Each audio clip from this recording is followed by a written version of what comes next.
name is Adam Rosas. I'm the lead animator at Treyarch for Call of Duty Black Ops 2. Technology got stronger, but we got weaker.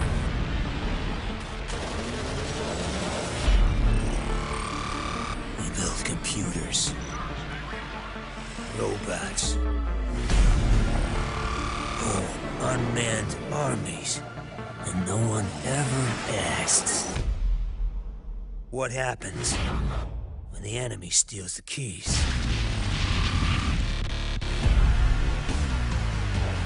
And the things they built to keep us safe are turned against us. And that's when they figured it out.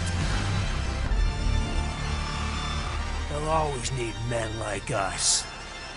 Those who are willing to do what others cannot.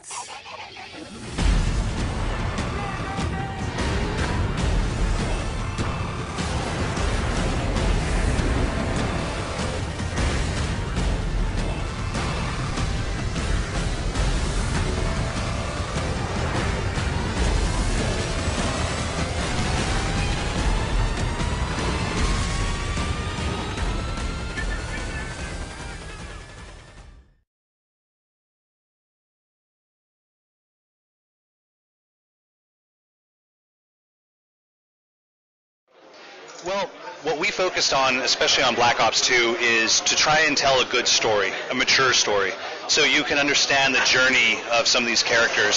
So if you think along those lines of what is a good story to tell, I think that kind of helps fill those gaps. You know what I mean? That's how we can come up with these games over and over again, because we're trying to tell good stories. It's not just, hey, let's come up with another action sequence or another action game. We want to try and fold in a mature story so the entertainment value goes up. It's not just, hey, point and shoot. You know, it's like go through this journey and experience what these characters go through.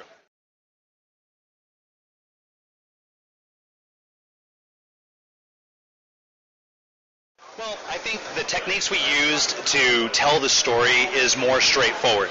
You know, and on this game, you determine a lot of the outcome. So it's not just this linear from A to B story. Depending on your actions will determine the outcome of how the story ends. So because of that, we have to make sure that the story is clear and the audience understands what's going on and how this journey is occurring. So it's just like from one project to the next, we're always trying to learn from what we did the last time, and we're trying to craft the games even better so we can tell a better story.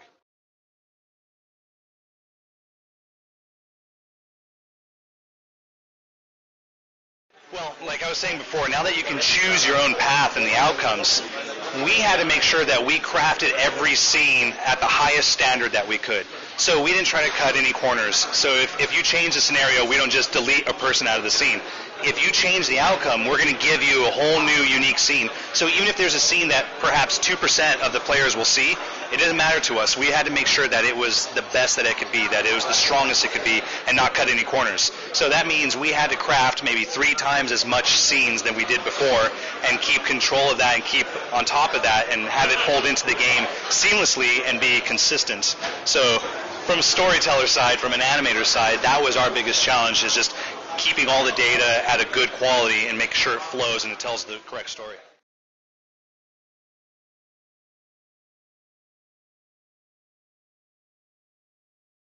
Black Ops 2 is just like we did on Black Ops 1. It's got the dedicated servers, and we very much value the community that does their mods and contributes to the overall creativity that makes these multiplayer maps. You know, like we at Treyarch have always had that as a focus, and I know they appreciate that community, and they're going to keep trying to supply to that community.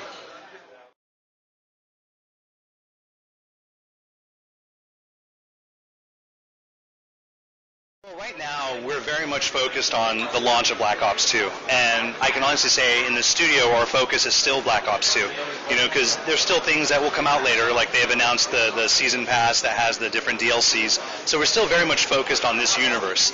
Now, that being said, I'm sure that there's already people out there crafting a new story, new designs, and I know that with the new consoles coming up, we're going to have to keep innovating, and we're going to have to keep growing, and not just do what we did on, say, the PlayStation 2. You know what I mean? Like every generation requires more finesse and more craftsmanship to go into your titles. So I would expect the same thing for the next generation. It would require us to take it to that next level, to raise that bar, but right now it's too early to say exactly what that would be because, you know, we don't have the SKUs, we haven't been working on that. We're still focused on Black Ops 2 and in those parameters, but I can say I'm very excited about what the future can hold because I love the challenges of game development and I'm looking forward to the next one.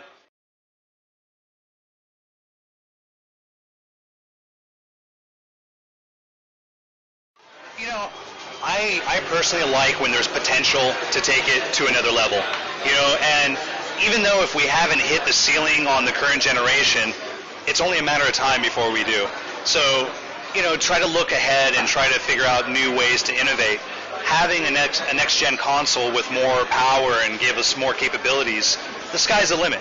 So as a storyteller, as a person that loves to game development, I like the idea of what more can we do? You know, like films. They're starting to render photorealistic, but it's still printed on a film.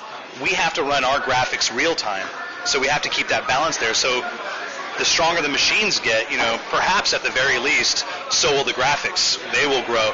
So I look forward to those new things that can open up new doors for us and develop more, you know, because we don't even know what kind of controllers they're going to have, how innovative they're going to get, you know, like the Kinect, you know what I mean? Like you can design things around the Kinect, you know, like you brought up the Wii U. It's got the screen, the handheld screen. Who knows what possibilities are there that you can design around that, and who knows what Microsoft and Sony are going to do with their next gen. So whatever they decide to give to us, we'll be more than happy to try and craft something fun from that.